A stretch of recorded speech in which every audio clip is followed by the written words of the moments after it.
doesn't everybody just want to be the best version of themselves? Like if you want to be better than you are, like your options are stay the same, get worse over time, or get better over time. And the only way to get better over time is to recognize ways in which you can improve, which is just feedback and listening to people and like not being perfect.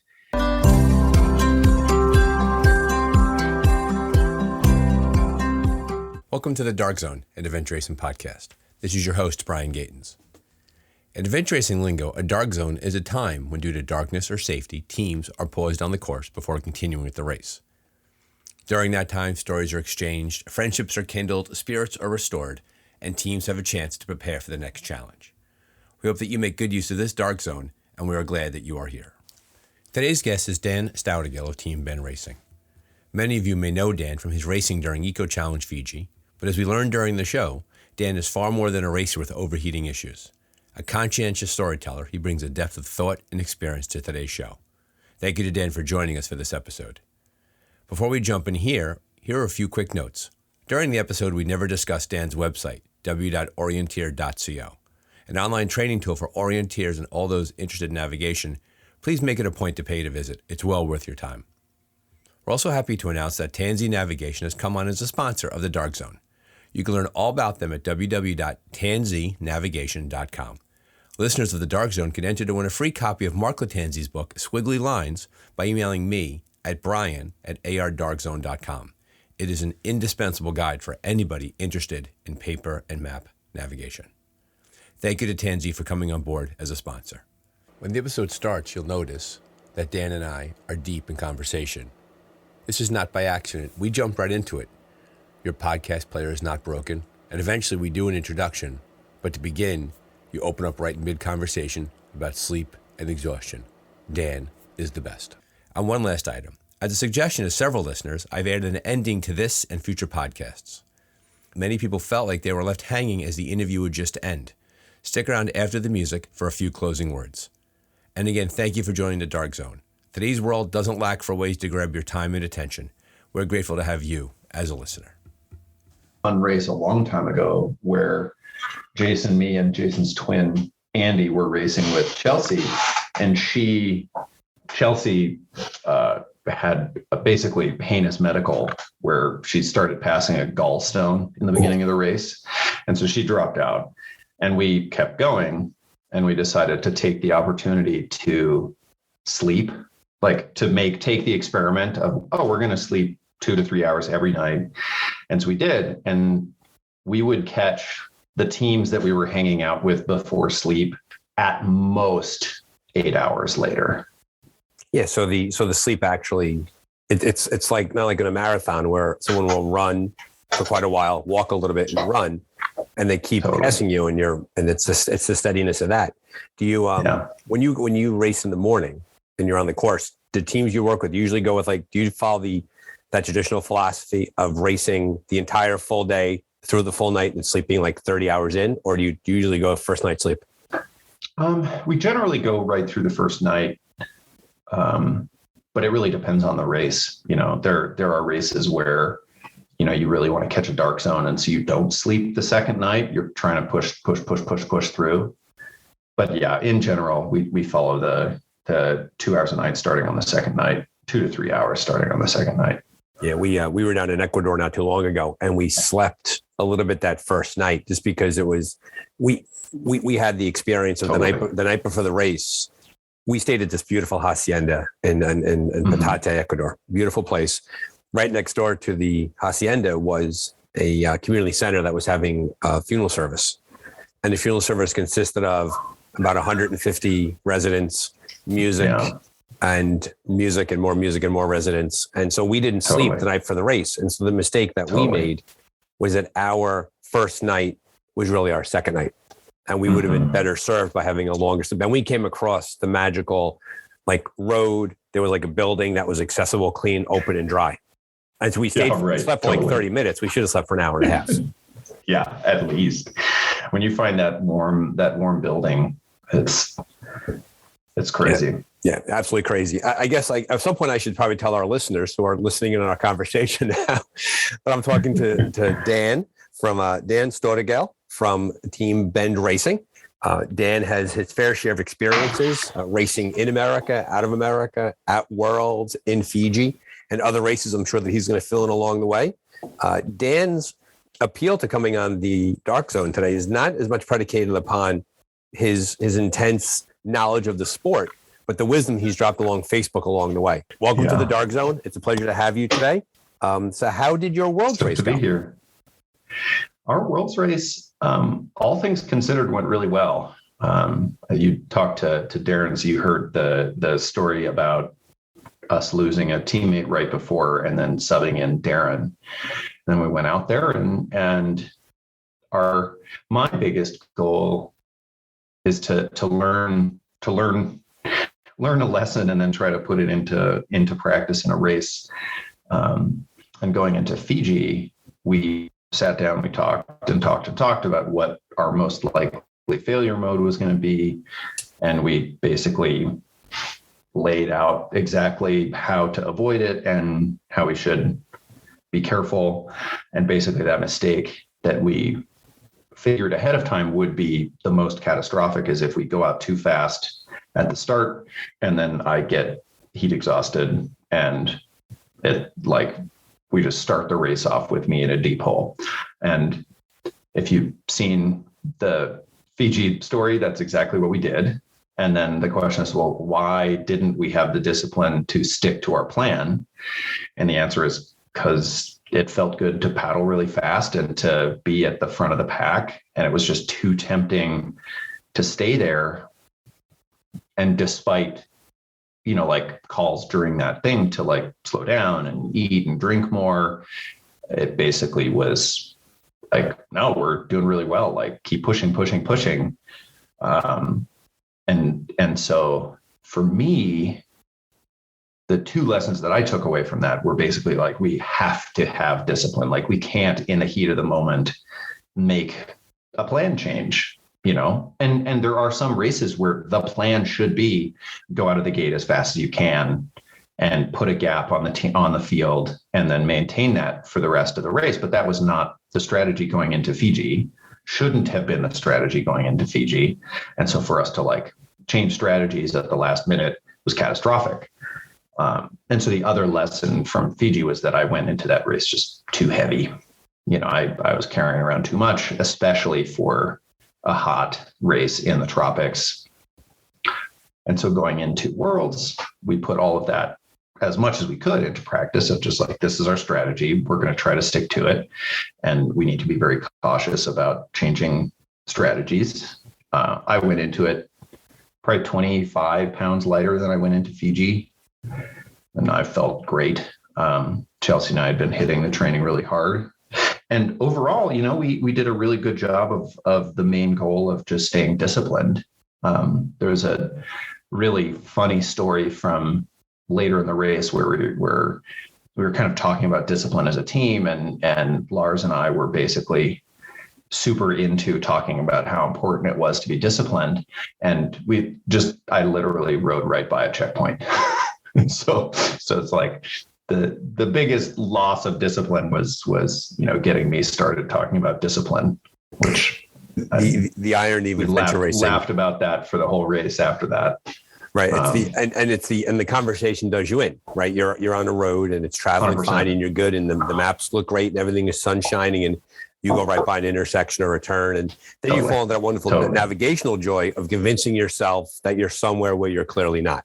That you create your own story in your head that says to itself, well, clearly we must be here because this is there. And meanwhile, you're far off that. Let me walk you back just a little bit because for those who are new to the Dark Zone, we've now talked about two huge races and how they're interwoven together. So let's go chronologically a little bit. Let's back up even more. Talk to us a bit about your race experience, where you've raced, your big races, your small races, how long you've been at this. Paint a picture for the listener. Well, so Jason was a teacher at my high school. So I'm 35. So I was racing with him in high school, basically. So we did a 24-hour race, the Gold Rush 24-hour in 2004 or something like that. And it was an amazing experience. We went there with 4 high school students and 2 teachers, so 2 teams of 3 that kind of stuck together. And even during the training, I knew that I was totally hooked. Funnily enough, at the time, the only sport that I just couldn't stand was paddling, but there was enough mountain biking and running that I just had such a blast. And I hurt so bad after I got home, I couldn't walk up and down stairs. Like I had to turn around and butt scoot up and down stairs. My legs were so sore and tired. That I was totally hooked. Went to college, did a couple expedition races with Jay and with another team. And then basically once I left college, Jason and I continued racing a little bit here, a little bit there. He met Chelsea. We started racing together as a trio a lot. We had a really hard time finding a 4th team member. So we basically started training people up and we paired with a bunch of really amazing people for various races. We raced Patagonia with the gear junkie, Stephen Reginald. We raced a bunch of races with Paul Cassidy.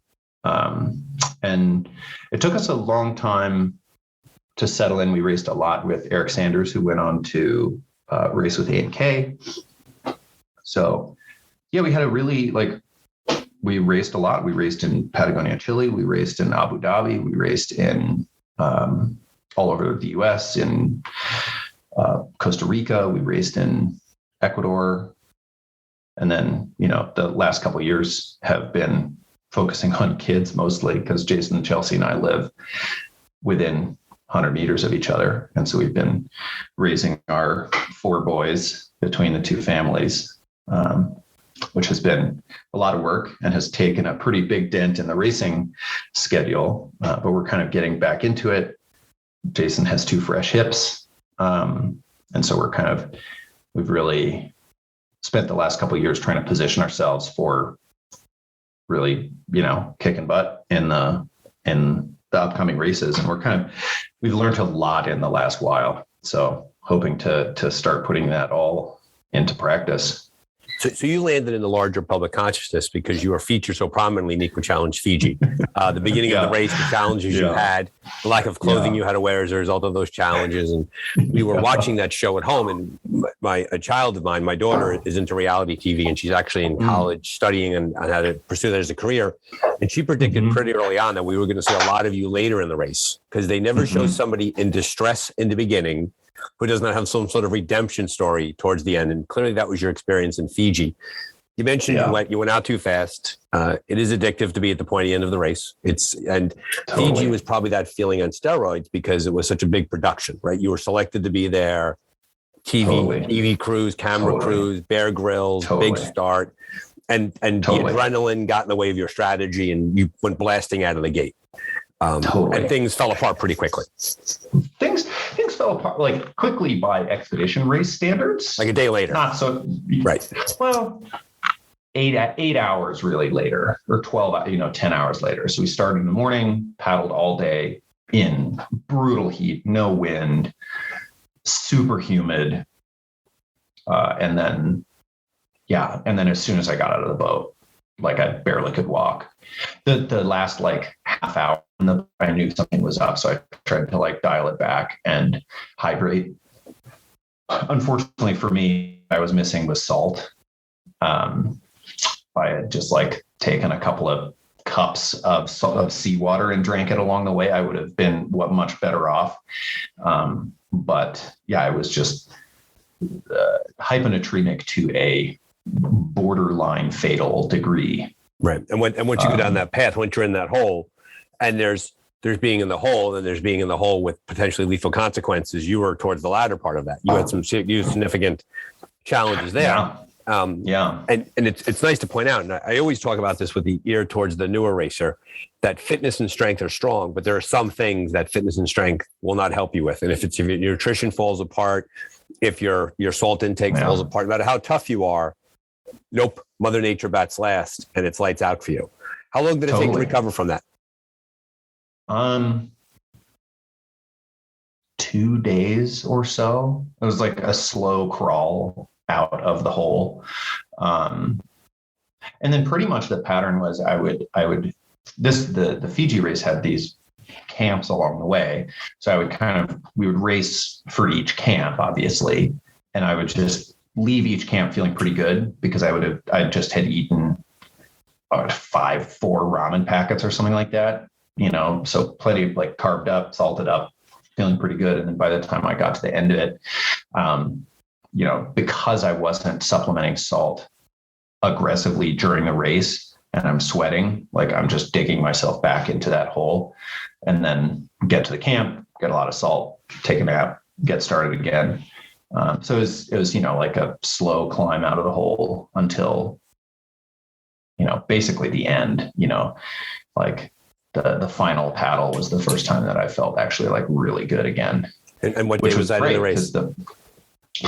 7 days or something like that, 6 or 7 days, something like that. Yeah. This is the point in the podcast in which listeners tend to stop and stare at their radio or their because we're talking 7 or 8 days later. It's hard to talk about these races sometimes because you're just like, and then we kept walking. And then what happened? We just kept walking. You're just like, we walked for 72 hours. Right. What? Exactly.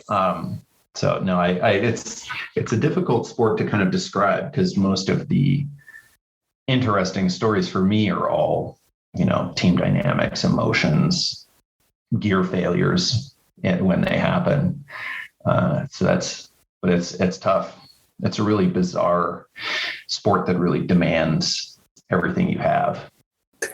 And that's a common conversation topic around here is the fact that you draw upon multiple, there's racing disciplines, right? There's cycling, there's trekking, but it pulls upon multiple disciplines beyond that. Mental strength, communication skills, nutrition choices. You said earlier that you were hooked right away. That was the phrase that you used. You were totally hooked, actually, is what you said. Yeah. And this was in high school. And that's a pretty early point to come into the sport. Well, it was at the time. Now we put on a race last weekend where 10-year-olds were stoked out of their minds to be racing, finishing really strong, like fast, consistent, smart, like doing the things. So I think now there's much, much younger people getting really into it. I think it takes pretty committed parents, but yeah, well, obviously parents, it's hard enough to be a parent as it is. And, it's one thing to take your child down to the soccer pitch and I can't wait to take Gio onto the race. Exactly. And That's so gonna be great. Were you a high school athlete? No. I love mountain biking. I love surfing. I love climbing. But I am super not competitive. Like if it's like I have almost no desire to join a race on my own. And the thing about adventure racing that turns it around is the question of what can we do as a team? Like how fast can we go? How good can we be? And that's a very interesting question to me. Chelsea is super fired up to ride around in circles just to see how fast she can go. And, that question just isn't that interesting to me. The team aspect is really what makes it so good for me personally. Like I couldn't race, so I tried a few times to race solo, and it's not a thing for me. But the team thing really hooked me of just like giving and taking support, being able to push way past your personal boundaries, watching other people push way past theirs, coming together. It's very often therapeutic to be in a tribe and racing hard. A lot of the early races, we would come home and kind of all go our separate ways, and I would just be depressed because I just missed the team, and that totally went away now that we live next to each other, because I can just like walk over and have coffee and chat about the race, and so the tribe never goes away, which makes it much easier to come home now. Clearly you pull a social communal benefit from the experience. That Oh this my is God, that when totally. you throw yourself into something and you have your mates on either side of you, and off you go, and you're going at it. Having done a wide swath of races and racing for such a long time, you've been a witness to a lot of different things. For the newer racer out there, where have you seen it when have things gone off the rails for either a team you're on or another team? Because if you think about it, an injury to a teammate or a medical situation like yours in Fiji, many listeners would think that would doom the team dynamic. And in some teams it doesn't, in some teams it doesn't. Oh, yeah. So having seen that in play in your own racing and observing it in other teams, what do you think is the driving force behind teams that come apart at the seams versus teams that bond closer together? The biggest thing is when a teammate gives up. When a teammate gives up, you're basically done. We've dropped out of 2 races. I think that's it as team bend racing, or yoga slackers before that. And once was because somebody had bad enough blisters that they didn't want to keep walking, and there's no amount of convincing them that it's okay.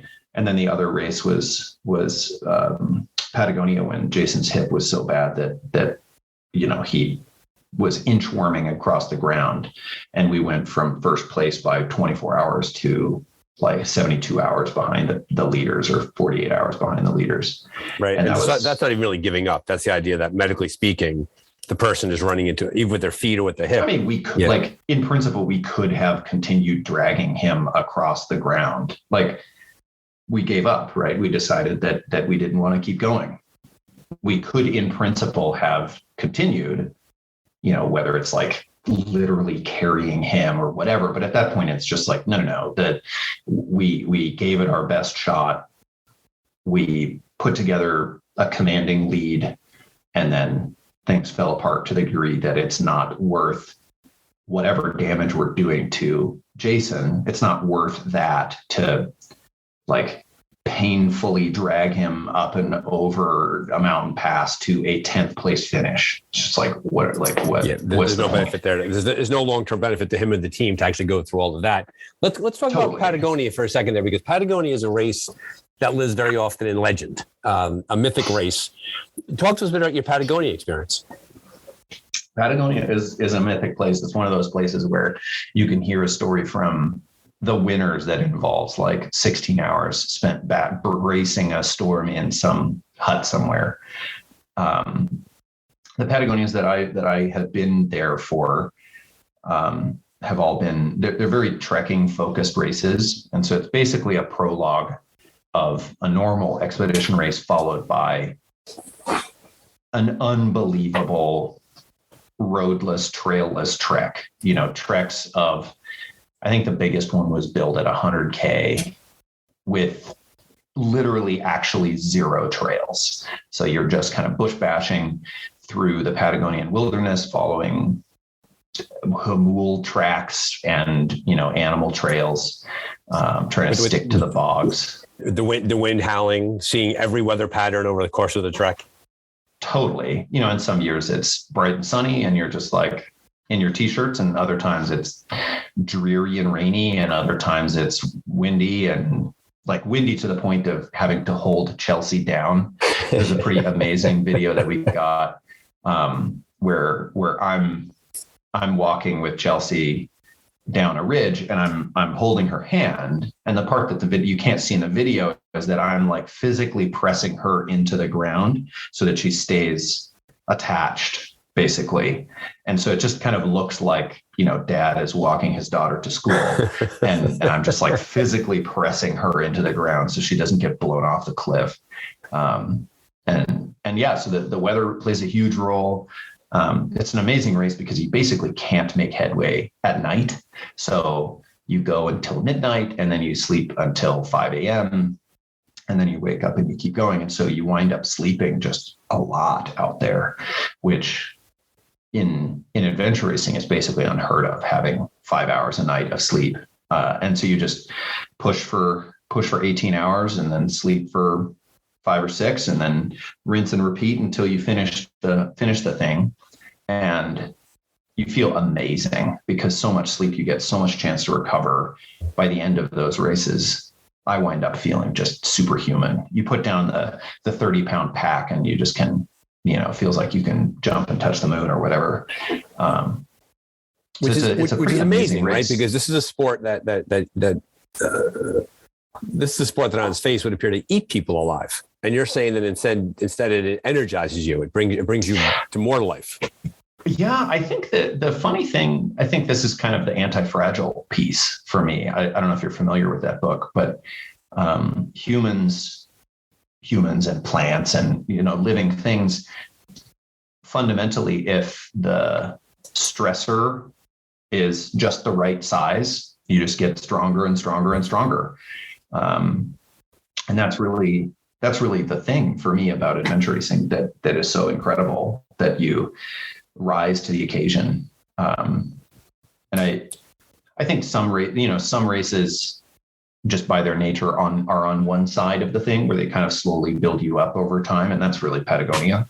And most other races do kind of wear you down over time because you just aren't sleeping that much. So you wind up just pretty empty. But once you recover, my personal experience is once you recover, you're that much more ready for life, work, partnership, really a proving ground for relationship management stuff. So Grant Killian, really who puts on so Grant Killian, who puts on Untamed New England, said that these were contrived inconveniences, that we intentionally put ourselves into these situations, and therefore we lost the right to complain about it. So kind of put that to the side for a second. Like you paid your admission fee, you got the gear, you flew to wherever it was, and you got into it. But he talked about how there was a sense of the reason why we did something like this is that we felt the need to test ourselves. We felt the need to push the outer boundaries of what's possible of our capacity. Where do you fall on that? I think there's definitely some truth there.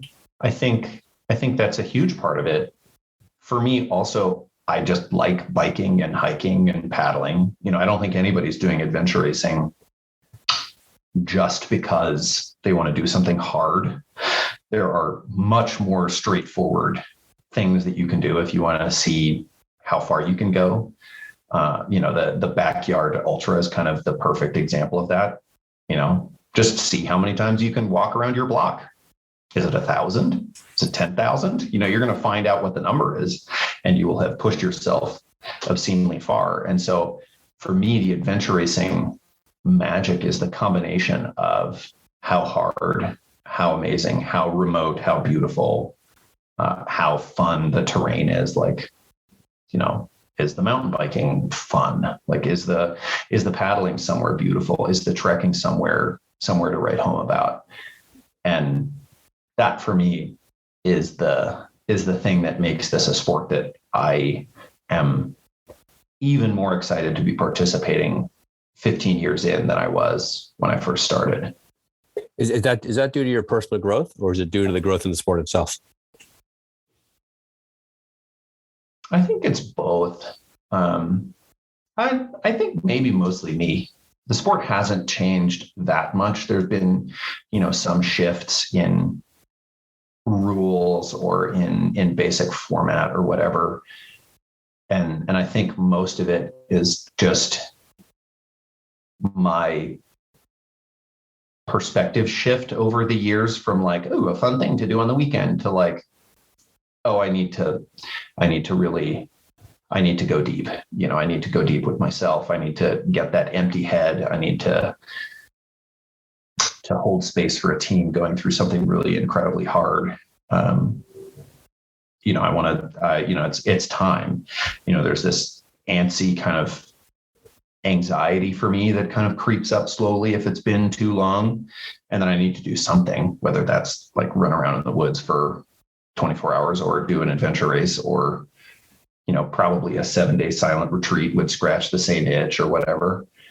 You actually literally just read my mind. I thought the same thing, that there's a certain personal benefit towards turning off the noise from the outside world and putting yourself into a cocoon, if you will, which may not be the best word to use there, but a place in which you're away from the noise and distractions, right? I always talk about how one of my favorite parts of the race is when they take our phones away and they go into the sealed bag and they basically say, open in case of emergency. And you're going into a multi-day experience or even a 24-hour experience in which nobody has access to you. Totally. Yeah. I mean, the in this most recent race in Worlds there, we just had such a fun time with Lars. I've never raced with him before, and he's hysterically funny. But we had a moment where we're kind of riding up some long hill, and he turns to me and he says something along the lines of like, "I'm not thinking about anything. My head is empty." I was like, "Yeah, you thought all the thoughts, you did all the things, all the tasks are done, and the only thing is just like go up the hill, and your head is empty, and people work really hard to get to this place, and we kind of just like stumbled into it, and so we just had like empty-headed racing for the next 24 hours where we're just like plugging away, doing the things, and there's just no distractions. It's just like presence, and it's crazy to think back and just how long we were able to stay in that, just doing, just acting, not thinking about it. I also predict that we'll look at a race list in about 3-4 weeks and 6 months, and empty-headed racing is going to be somebody's team name. And they're going to hear this and they're going to say, you know something, I got a great name for a team, empty-headed racing. That's right. Yeah. Do you think that how much has your personality shifted over time due to the racing, or did you bring your personality to the racing? I think because it sounds like a natural fit.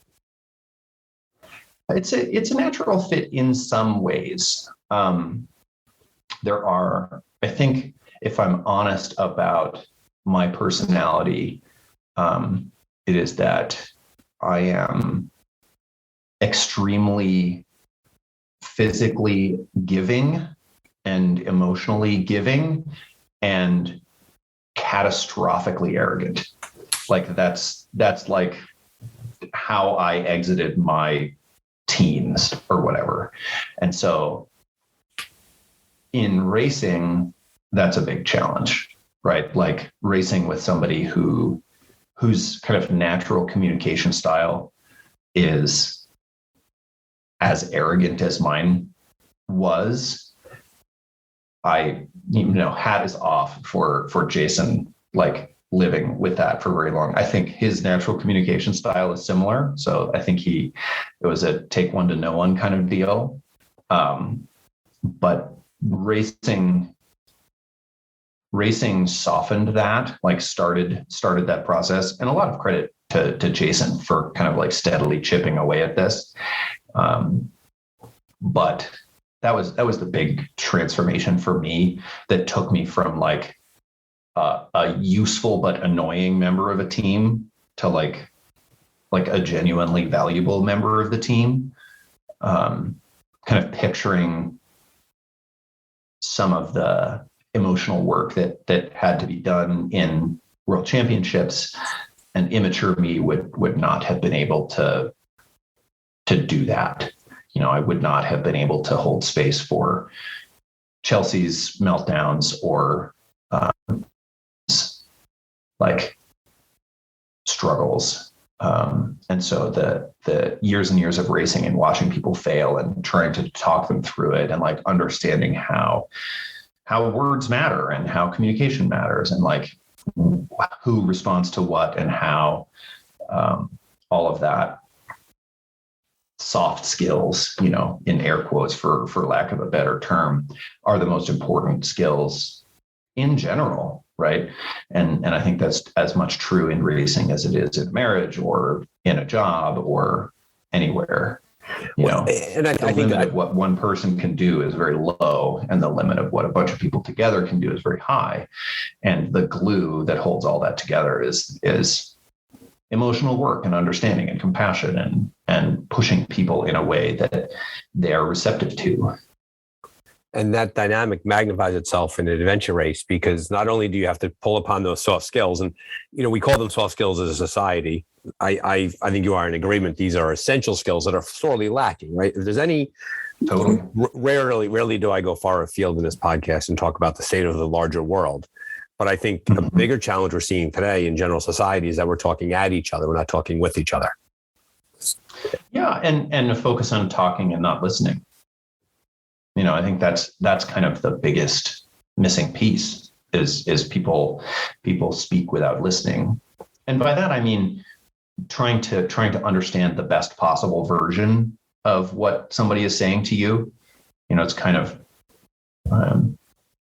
in communication, the more you can own, the better. Like the more of your own like words you can own, the more of like somebody else's intent you can kind of take responsibility for and say, okay, like they probably meant this. Let's check in.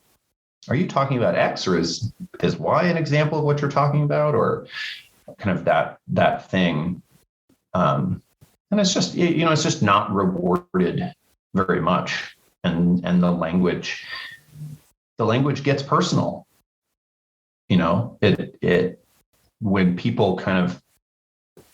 people talk, they very quickly reveal their insecurities, reveal their deep emotional wounds. They reveal their confidences. They reveal a lot about themselves that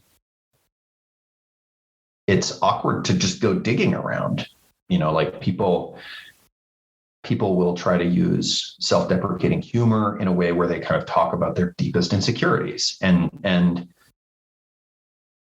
it's very hard to be all you can be in partnership or in a team or in a group without kind of going there and without unpacking some of that stuff.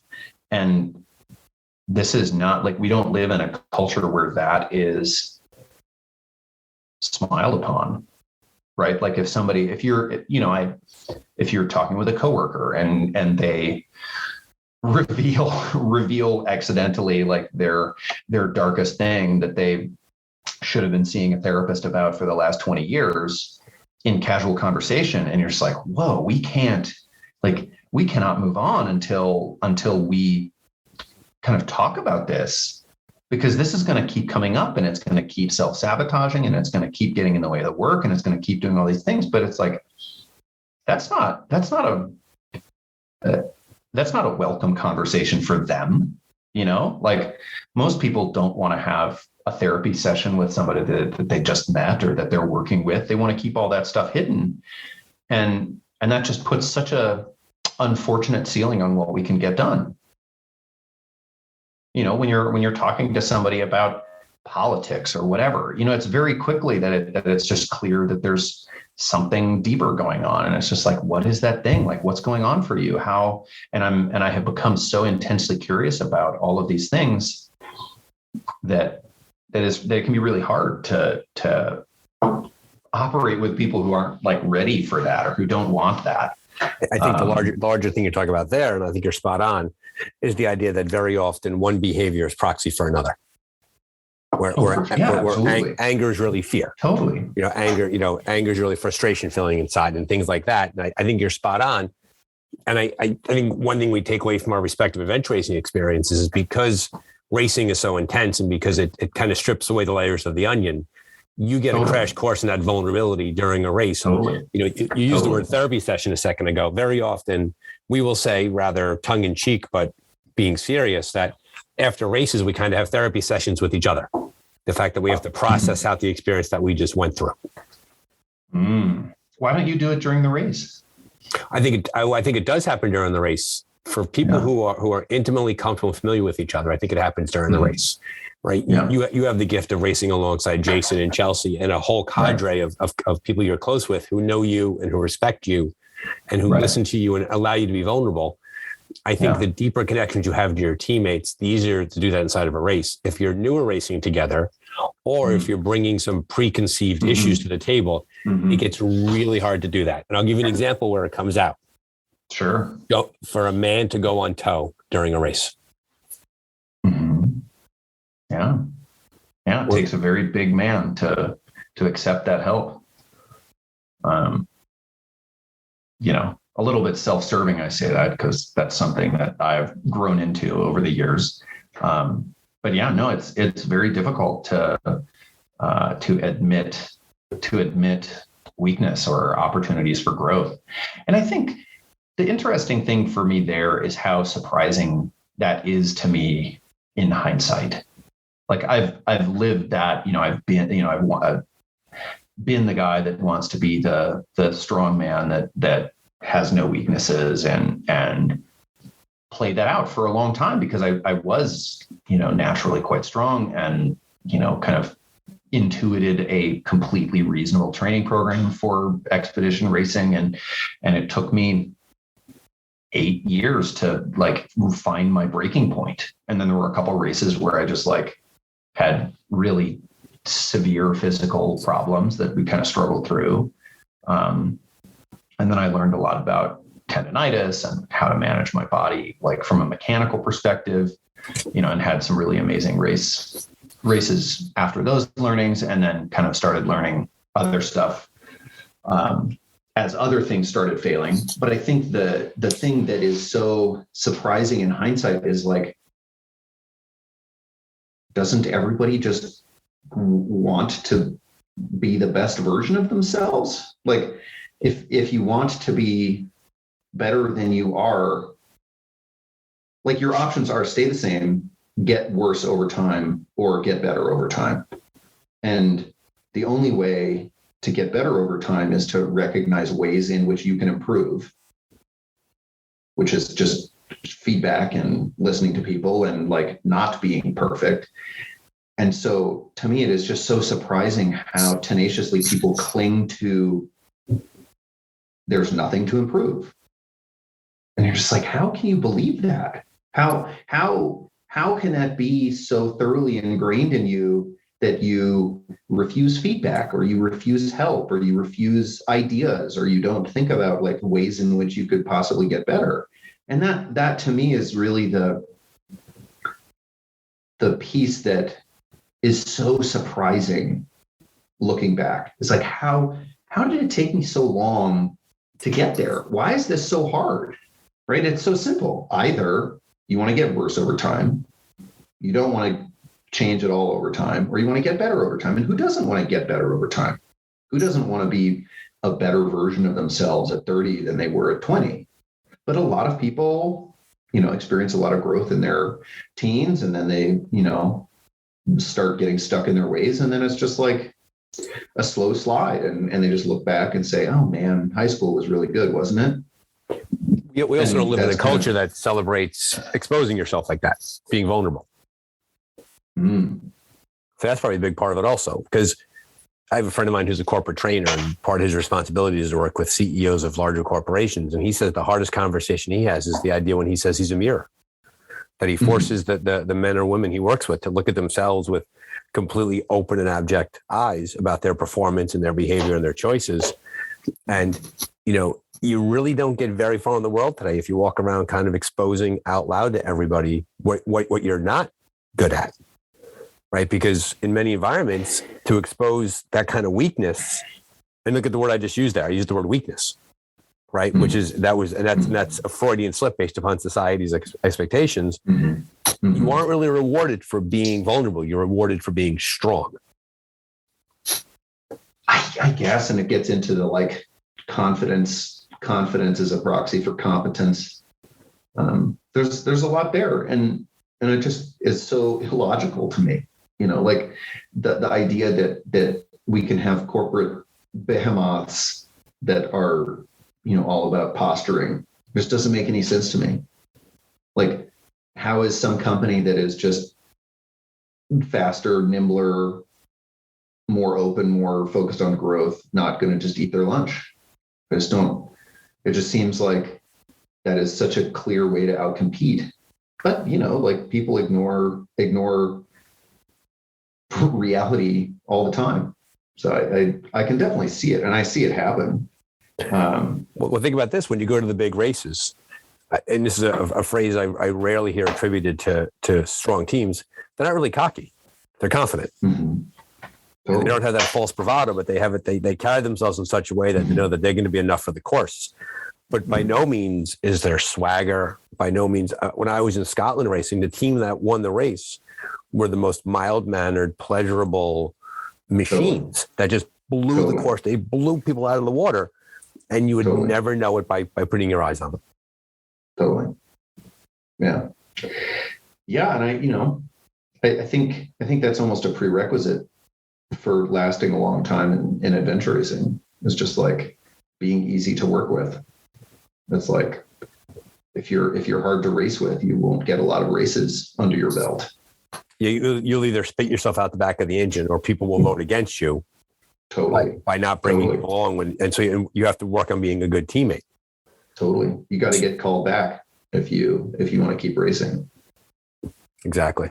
Or have deep pockets. Right. Exactly. pay for come along, and then they'll put up with it. Buy myself 3 teammates. In his podcast with me, Darren Steinbod talked about the pep talk you gave him when he was in a really, really, really dark spot, and he was and he talked about it. So he's comfortable, obviously, with the topic and with what you shared with him. Not to put you on the spot, make you remember what you said to him at that moment, but do you recall that during the race? Oh yeah. You know, there's a really interesting, like, the context around this is shin splints, is tendonitis, basically. And tendonitis has obviously rears its head for endurance racers all the time. And the interesting thing about it is that there's kind of 2 pieces. One is just biomechanically, like if you're doing the wrong thing, your body complains by kicking on tendonitis. And then there's the mental thing of it takes absolutely serious tendonitis to actually get in the way functionally. So there's a really large area where you can kind of push through the pain and deal with it after the race. And so I think this is must be universal. I've seen it in so many racers that I've raced with. There's kind of that first race where you have really bad tendonitis and you figure it out. Like there's this switch almost where you just kind of switch from feeling like you're doing irreparable harm to your body and like you should definitely stop and this is all terrible. And you switch into like, I am out here voluntarily. This is one of the obstacles. This hurts. And this is my body telling me something. How do I listen to my body? How do I participate in this thing? And so there were a couple ways that I phrased it for him. So I kind of attacked it from a couple of different angles, which I think are all kind of important pieces. One is a variation on tell yourself a new story.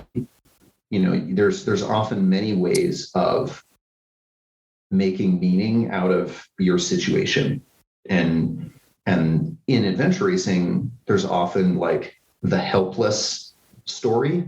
And then there's the I'm racing story. And so when you fall into this helpless trap, you have to figure out a way to tell yourself the I'm racing story. So you have to switch from woe is me, everything is horrible, I'm in pain, to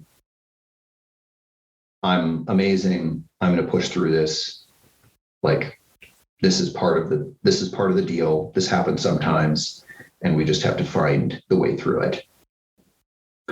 And when you describe it that way, it sounds much easier than it is. It is very difficult to flip the script on yourself. It's very difficult to tell yourself that new story and switch it back into racing. But it's something you can get better at. So one of the things that I was focusing on is just like, I don't know how to tell you how to switch this story, but you have to switch this story. Like you have to switch from woe is me to I'm a superhero and I'm overcoming adversity.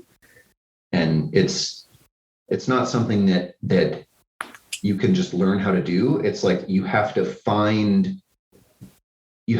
become good at finding that switch. You know, it's like you're fumbling around in a dark room and the switch is never in the same place. You know, you have to figure out how to find that new story. And you get better at that. You know, you get better at finding your way to the next story in that moment. So that was kind of one of the things. It's like, just switch. You need to switch your story. I can't tell you how to do that, but you have to do it. The other one is kind of physical, where tendonitis comes from overusing a thing. And so he was experiencing foot flexor, like tendonitis. And so we attached a bungee cord from the tip of his foot to his backpack or to his jersey. So that's kind of like doing the work of that foot flexor for him. And so he needs to consciously relax that muscle and use it less. And he has the help that he needs in order to make that happen. And so he has to relearn how to walk in the moment, which is another very difficult thing. And so he has to relearn how to walk by not lifting his foot, relaxing those muscles, relaxing that connection. And that's really difficult. Changing your biomechanics in a race is really hard. It's hard normally. I find it personally easier in a race once you've practiced it a little bit at home, because you don't have any distractions, right? Like you don't have like work that you have to start. You just focus on every footstep. And so that was kind of the other part, is you just have to change how you're moving your body, because if you keep moving your body in the same way, it's going to keep getting worse. This is your body telling you that something is wrong. The third part is kind of related to both of those, and is kind of the most important of all. And that is that when tendonitis is really bad, the initial way that your brain makes sense of that is that there's a disconnection between what your body is doing and what you want your body to do. And so there's a profound feeling of loss where your body is not your own. Like that you're telling it to do something and it just doesn't want to do it. And that disconnection is profoundly disturbing. People take it different ways. Like they either get mad at their bodies, or they get sad, or they just get depressed and they don't feel anything, or, it just presents in any number of ways. But fundamentally, all of that negative emotion is coming from just that disconnection, that your body is not yours, that it's not doing what you want it to do. And that's disturbing, because normally your body just does what you want and it's a tool. And the thing that I wanted him to embody is that this is not your body failing. This is your brain body system, like giving you new information. And that new information is you're walking wrong. Like this is your body asking you to walk better, and making it a more collaborative experience between, it's easy to separate in your mind, like your brain and your body, but it's obviously just one thing. Like there's not a separation there. And so it's really you finding your way back to that collaborative, like my body is giving me information, my body is giving me sensation, and I'm just trying to do right by my body, and things are bad right now, but they're going to get better. Like finding that connection again is the kind of final piece that is so important that people lose. And you can talk to people after the race, and the phrase that comes up in various forms, but often verbatim, it's like, my body failed me. And there's no way through that, right? Like that story is just like, the car is broken, right? Like you can't keep driving a car that has like thrown a cylinder or whatever. And it's just like that story, there's no way through. And so that story can't be the one. You can't tell yourself that story. Sometimes it is actually literally true, right? Like you can't keep going with a broken femur or a broken leg or a, bad hip or whatever. There are points where that is true.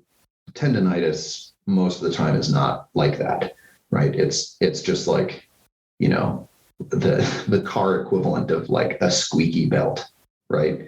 And so tying all of those three things together is just like, you have to find this harmony again. You have to find the joy. You have to find the, like, this is okay. Like this is working. ibuprofen and whatever help a lot with that. It's very difficult to have that nuanced conversation with your body when your body is screaming at you. But you can do it without, you can do it in quite a bit of pain, but yeah, so that was the basic, that was the three things that I wanted to kind of hit home. Was this while moving, or you guys stopped? Were you stopped on the trail at this time? 100% stopped. We kind of got to the part where we kind of had some ups and downs, and we descended, and then basically it was just a flat walk, a flat trail to the end of that stage.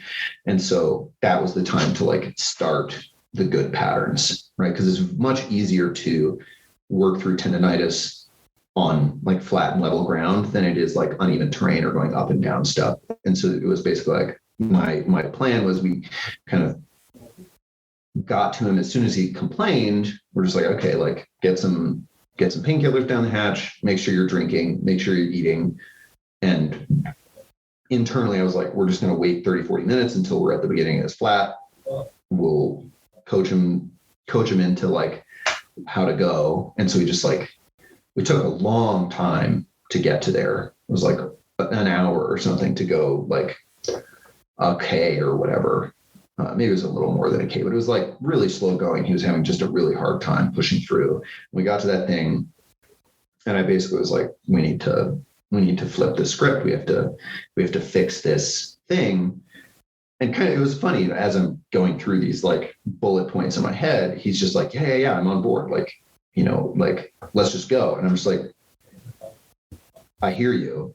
And also like, we really need to figure this out. Like, I need to kind of, maybe some of this is duplicate, I don't know, but just based on how you're responding to tendonitis, like we really need to change how this is all going, because we need to quadruple our speed.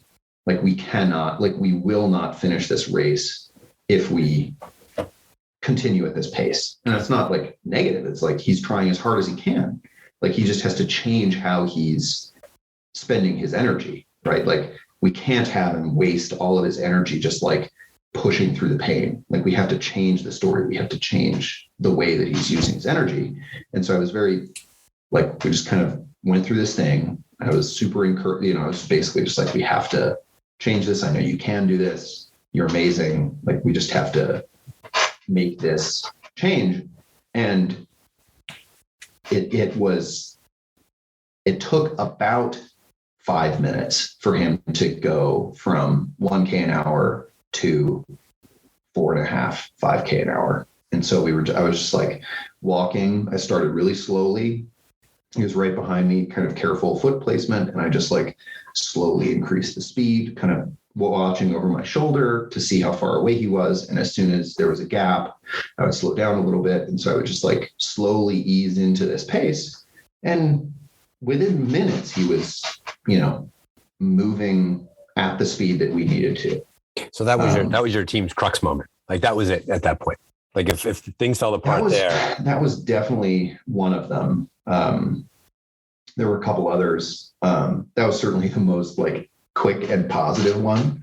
But yeah, that was a big one because it was such a trekking heavy race. Aside from Darren, where was it really hard? Where was there a situation in the race that pushed up against the wall a bit? The kind of biggest one for our whole team was in the last night. We kind of like, we're trying to push fast. We were catching teams. We're making really good time on the final trek. And between like sleepiness and tendonitis and like forgetting about nutrition and hydration, because we're so close to the finish, because we feel so close to the finish, but it's still like 5 hours away. And basically everybody collapsed, like everybody's systems failed. I got heinous shin splints. Chelsea just like couldn't carry the weight anymore. Lars was like struggling with keeping like all of his stuff moving forward. So we're just like, everybody was either on the edge or like in the ditch. And we just like focused on the nutrition, focused on the, like, took a minute to reset weight in a way that was like even across everybody's abilities at that point. And we just like started plugging away again and kind of got back on the horse and kept riding. Because that's a really tough place to be, because in a four-person team, right, totally. You're close to the finish, but in a four-person team, totally. When it's okay to have one person in the hole, two, even three, totally. When you go 4 for 4, and the fact you could smell the barn, right, that you were so close to the finish, totally. And you were just ready to be done, that you really had to kind of catch your breath. Everybody had to attend to themselves separately, and totally. rather than cannibalize each other, it was totally. Catch our breath and experience. Regarding your assistance with Darren during the race, did you learn how to do that because you were in his spot at one point and someone walked you through it, or did you learn it from another source? It's a bunch of different experiences kind of put together. Jason has coached me through a couple of hard spots, not so much tendonitis as like other things. So it's a combination of, physical therapy stuff that I've done, my experience flipping the script or kind of telling myself a new story. And then kind of a disastrous version of this, like pep talk that I tried to give to Eric Sanders in the race, in the Fjordlands race in New Zealand. And at that time, I didn't really realize how much of the problem comes from just like self-image stuff. So like when I was talking to Eric, I was just talking purely physical.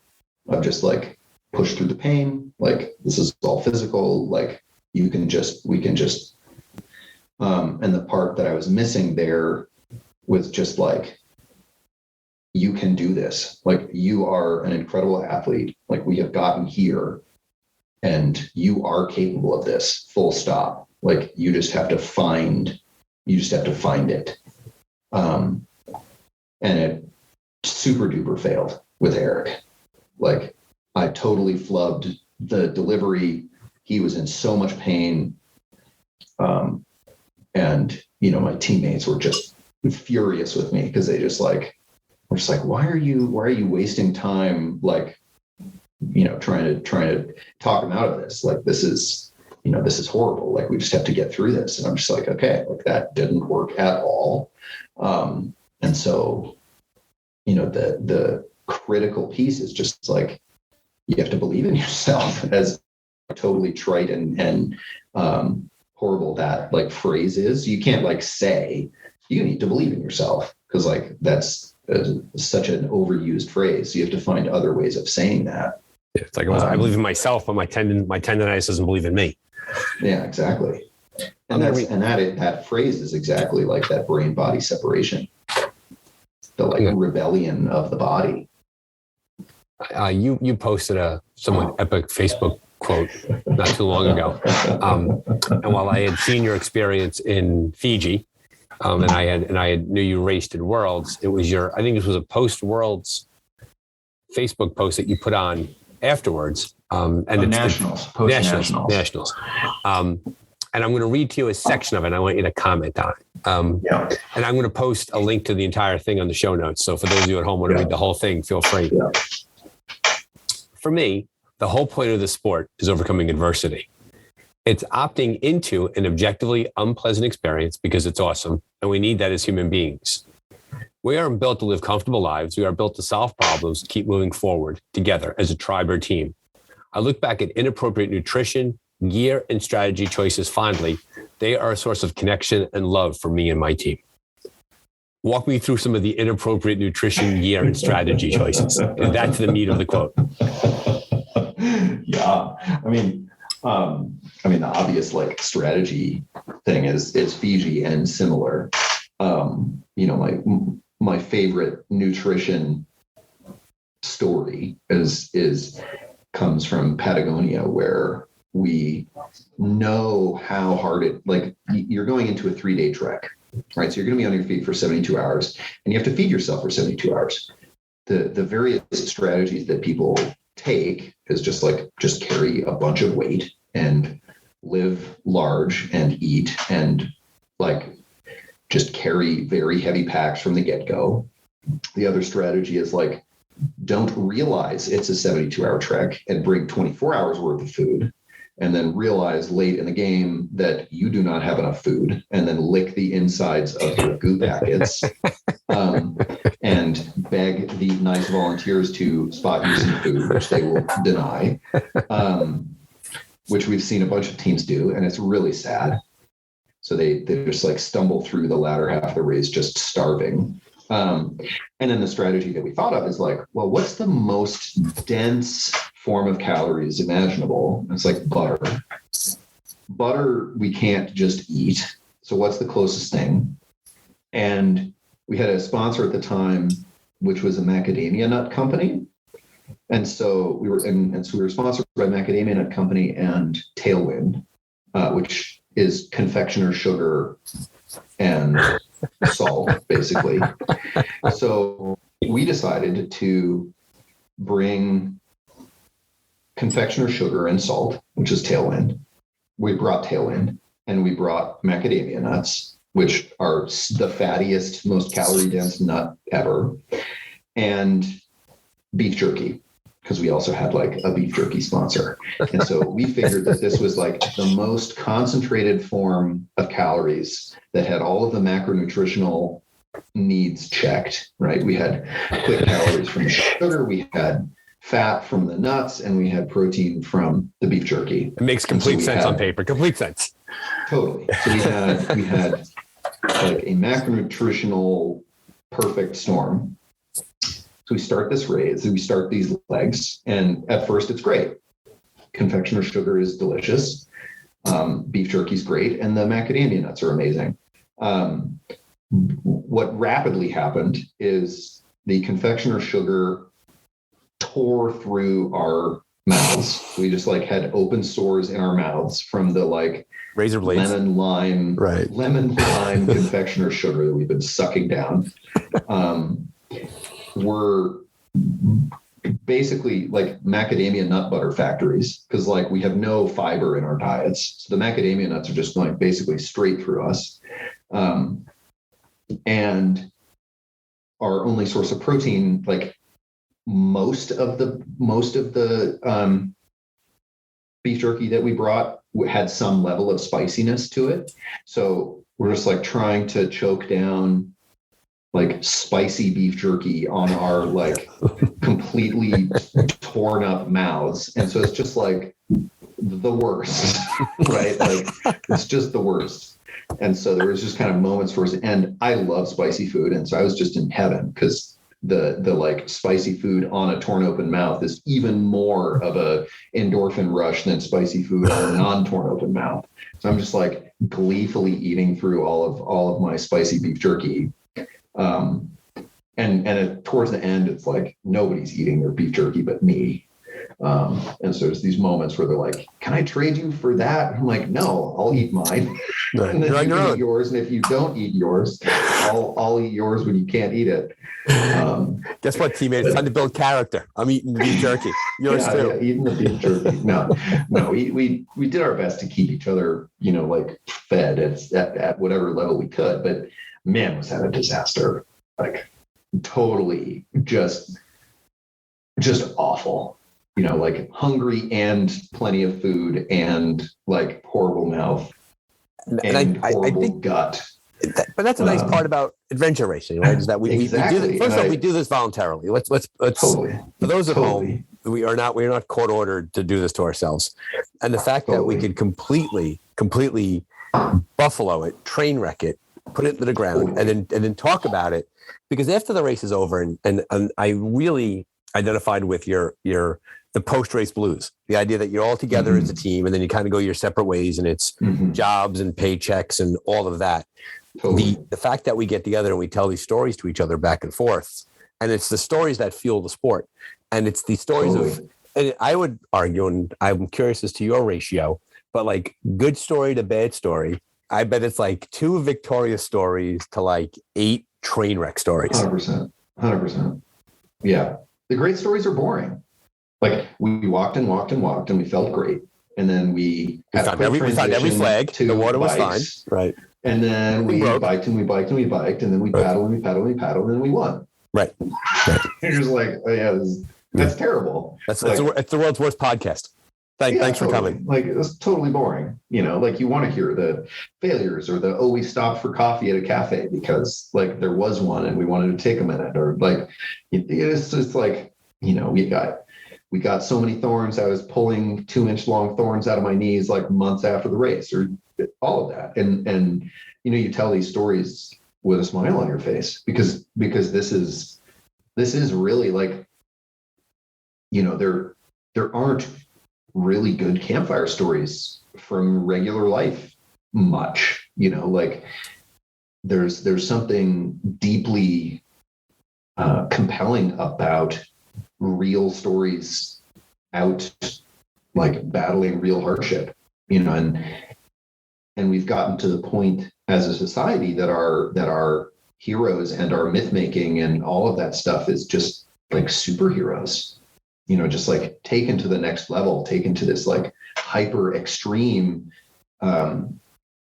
because there just aren't that many like real compelling, well-told, stories of hardship battling the natural, and so we wind up telling these supernatural stories, which entertain for sure.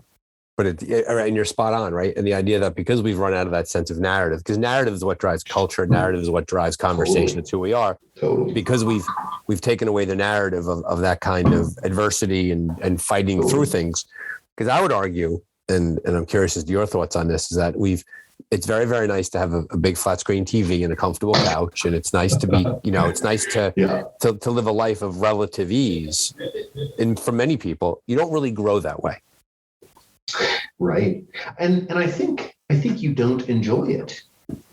Like every time I fall asleep in a bed, I appreciate it on a level that is difficult to describe, because I know exactly how bad a terrible sleep can be. Like there was once, like our first sleep on the first Patagonia that I ever did with Jason and Chelsea and Steven, we passed out like by an overpass thing, and we had tents that in principle could fit all of us, but we hadn't brought them on that biking leg. So the rest of the team was in a tent, and I was just like out because I slept the warmest.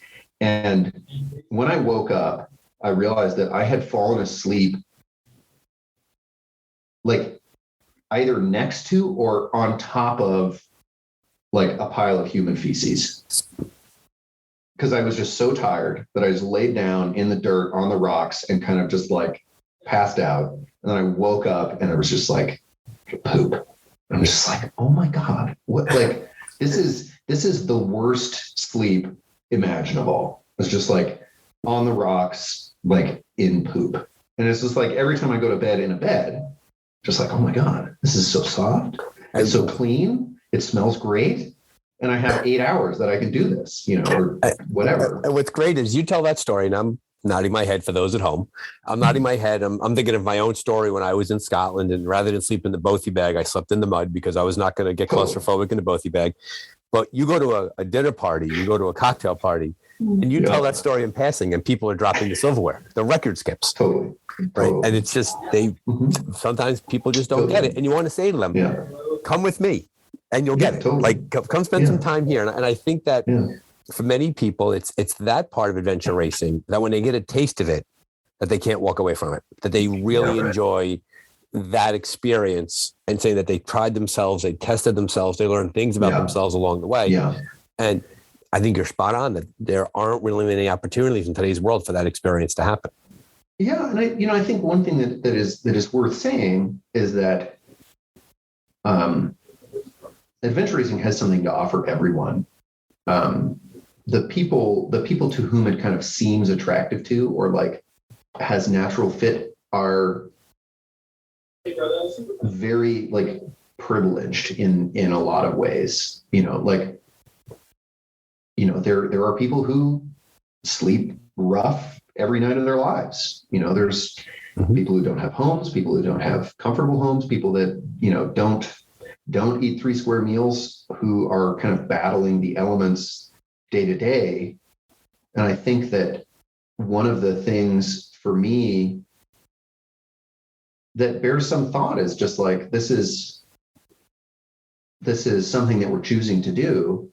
And it's something that, the people, there's a bunch of different kinds of people, but there's the people who are, comfortable in their lives and like really, really don't want discomfort and kind of just like harden themselves to the comfort. And then there's people who are seeking out discomfort and growth and all that stuff. And then there's people who are just like totally trapped in these heinous treadmills without a way to get off, because for us, the race ends and you go home.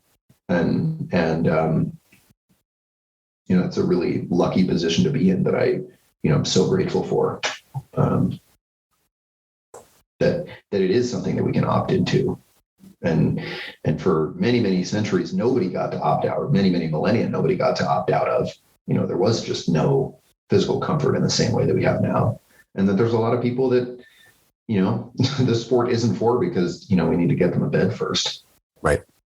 And I appreciate you putting a spotlight on the idea of privilege. The fact that we have the fortunate, the good honor, the good opportunity to get to do this and to get to take part in this sport. And we can't forget that.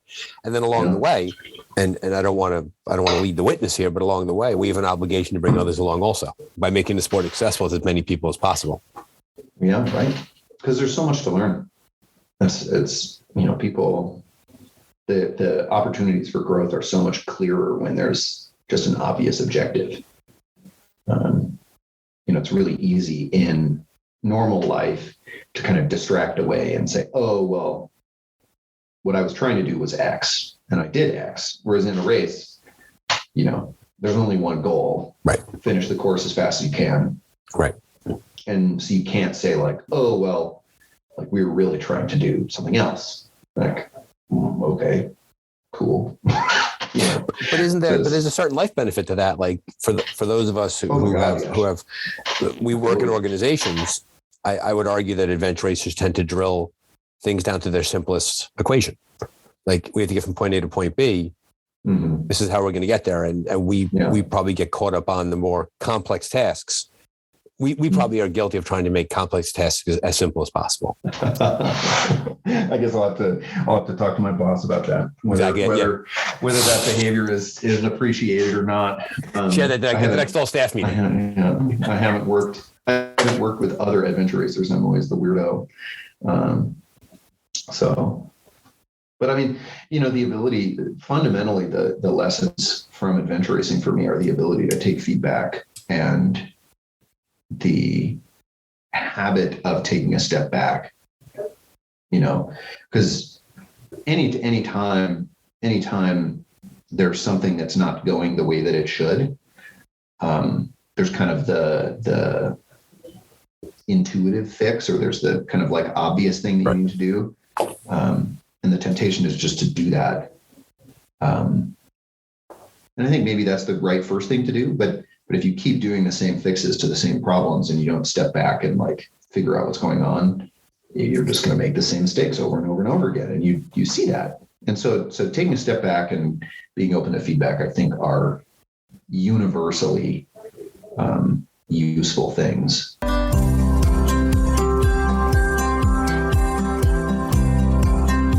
Thank you to Dan of Ben Racing for joining us today in the Dark Zone. As you could tell from the episode, Dan is a thoughtful and conscientious racer, almost the philosopher king of adventure racing, and we appreciated his time with us today. Thank you to Tansy Navigation for their sponsorship. Email me, Brian at ardarkzone.com, to enter a lottery to win a copy of Squiggly Lines, Mark Latanzi's premier book on navigation skills. We appreciate having you today in the Dark Zone. As always, reach out with ideas for episode topics, guests, and anything related to adventure racing. We're glad that you're here. Now go outside and have some fun.